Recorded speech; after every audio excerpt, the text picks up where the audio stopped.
In November of 2002, HBO aired what should have been one of the most emotionally devastating scenes in prestige television. A family, a counselor, an addict's son, prepared letters read aloud. The architecture of an intervention. Every beat designed to break your heart. What aired became the funniest scene The Sopranos ever produced, and the writers knew exactly what they were doing. The comedy in this scene tells you more about The Sopranos than any monologue Tony ever delivered on Dr. Melfi's couch. To understand why this scene is funny, you have to understand what was supposed to happen. By season 4, Christopher Moltisanti was a full-blown heroin addict. He'd been spiraling for episodes. The drugs had taken over every part of his life. His work, his relationships, his judgment. And early in The Strong Silent Type, season 4, episode 10, he crossed every line his fiancée had drawn. He killed her dog by sitting on it. Cosette, a small Maltese. Early in the episode, Christopher gets high, collapses onto the couch, and crushes her. He doesn't notice she was even there. There's something you need to know about the timing of this episode. One episode earlier, Tony Soprano had lost something too. His beloved racehorse, Pyomai. A fire at the stables.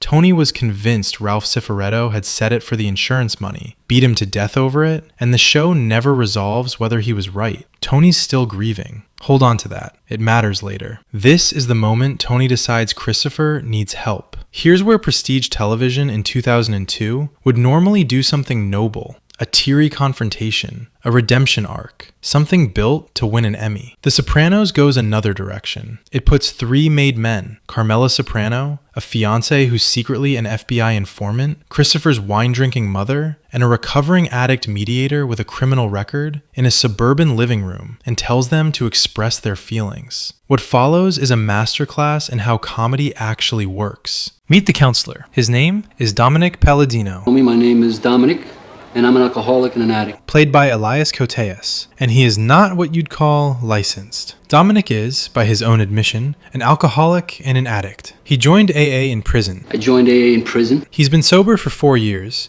give or take a 1997 relapse he openly mentions to the room. Christopher recognizes him immediately as, quote, the guy who broke into Stu Leonard's and stole all those pork loins. That is the family's intervention specialist, a man whose qualifications are he has personally been to rehab and also several jails. When Dominic introduces himself with, good afternoon, my name's Dominic, and I'm an alcoholic and an addict, Paulie Walnuts looks up and adds, deadpan, don't forget scumbag. Don't forget scumbag. The room is wrong. The people are wrong. The premise is wrong. And David Chase knows it. An intervention is a clinical procedure. It requires emotional vulnerability. It requires the participants to suspend their pride, sit in a circle, and bare their wounds. None of which the men in this room are equipped to do. These are professional criminals, whose entire emotional vocabulary consists of 2 settings, silent rage and shouting rage. Dominic gamely tries to brief them. An intervention, he says, is a non-judgmental confrontation.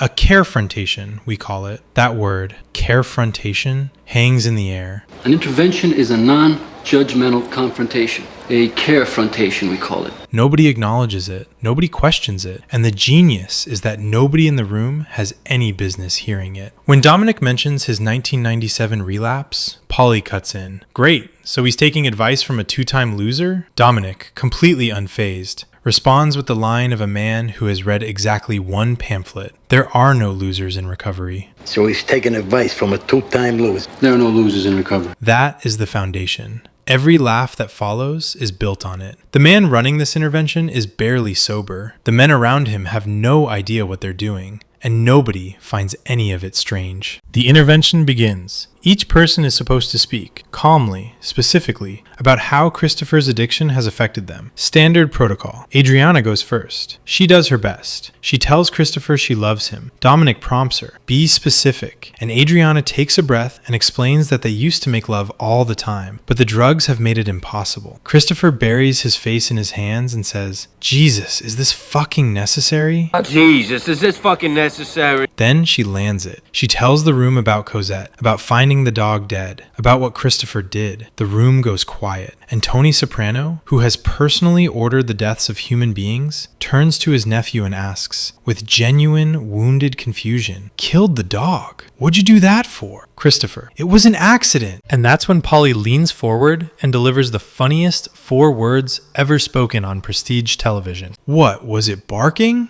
What was it, barking? Hold on that. We'll come back to it. What follows is Tony losing it. "You killed little Cosette? I ought to suffocate you, you little prick." Dominic tries to keep order. "Tony, we're going in order." Tony backs off briefly. Tony, we're going in order. Then comes back to the dog. "Still, this thing with the dog. How could you not see it on the chair?" Dominic, gently, "You're getting emotional, Tony." And Tony fires back without missing a beat. "That's because I know what it's like to lose a pet." That's because I know what it's like to lose a pet. Now, remember Pyomai, the horse, the stable fire. Tony's grief is real. He genuinely lost a pet 1 episode ago. That is what makes this line so much funnier than it has any right to be. Tony isn't reaching for the most universally relatable feeling on earth. He thinks he's accessing rare grief, and the rest of the world is watching him equate a mob boss losing a racehorse to a junkie sitting on a Maltese. It only gets better. Carmela takes her turn and quietly informs the room that Christopher was high at her mother-in-law's wake. "You were high at my mother-in-law's wake." "You were talking non-stop for 20 minutes, nothing but gibberish." Tony shakes his head and mutters, "My mother's wake. Jesus Christ." Christopher gets called out for being high at a funeral by his pseudo-aunt in front of his fiancée and his mother, whose dog he just killed. This is the architecture. Every revelation is more humiliating than the last, and everyone keeps a straight face.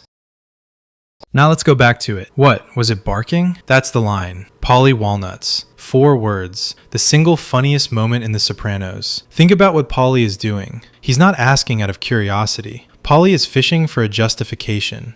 He's trying, in real time, to construct a scenario in which Christopher killing this dog might be, somehow, understandable. As if a barking dog is a legitimate reason a high mobster might lower himself onto a couch and accidentally suffocate it. It's the question of a man whose entire emotional toolkit is excuse-making, whose worldview is, every action has a reason, and most reasons are good enough. Paulie isn't horrified. Paulie's already running damage control in his head, and he hasn't realized he's saying it out loud. Here's why it lands. The line works because everything we know about Paulie Walnuts makes it inevitable. Of course he would ask that. Of course he would search for an excuse. Of course he would side instinctively with the killer over the victim. David Chase didn't write this as a joke. He wrote it as a character revelation. The fact that it lands as a joke is what makes him the best writer on television. The entire scene runs on this principle. Nobody is trying to be funny. Everybody is being absolutely, perfectly themselves. The comedy emerges from the gap between what these men think they're doing and what they're actually doing.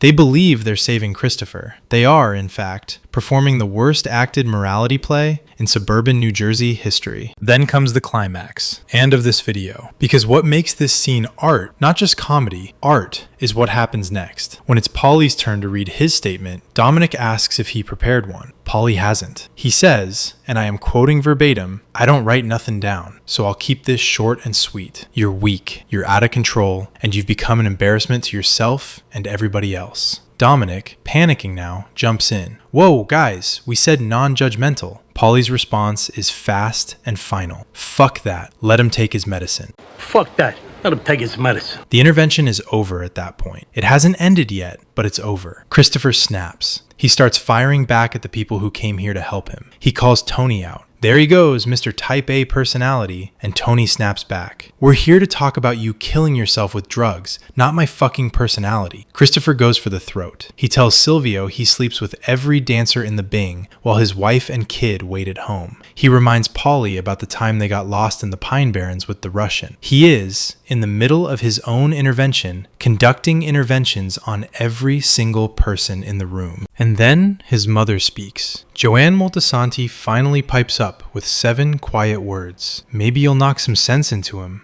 Christopher turns to his own mother, at his own intervention, and responds, "Fuck you, you fucking whore." My own mother. Fuck you, you fucking whore. That's the line that ends it. Paulie and Silvio jump on Christopher and beat him so badly he ends up in the hospital with a hairline skull fracture. Dominic Palladino, certified mediator, tries to pull them off and fails. Adriana is in tears. Furniture moves. A carefrontation has become a brawl. Here is the quotable moment of this video. The intervention scene is the funniest scene in The Sopranos, because it is also the truest scene in The Sopranos. These men cannot help Christopher, because helping is not something they know how to do. The only tool they own is violence. So when emotional honesty fails, and it was always going to fail, they reach for the only tool they have. That's the thing. It's a character study disguised as a punchline. There are other contenders. Pine Barrens, the pizza shop interrogation, Paulie at the Medium, Junior staring down the courtroom sketch artist. Every one of them is a masterpiece in its own right. None of them do what the intervention does. None of them are this funny while telling you this much about who these men actually are. The intervention is comedy. The intervention is also The Sopranos in miniature, a family trying to help, failing, reaching for love, throwing a punch instead. That's why we're still talking about this show almost 3 decades after it premiered. That's why we'll be talking about it 3 decades from now. I want to hear from you. What's the line from the intervention scene that lives rent-free in your head? Mine is, what, was it barking? Drop yours in the comments. The best one gets pinned. And subscribe.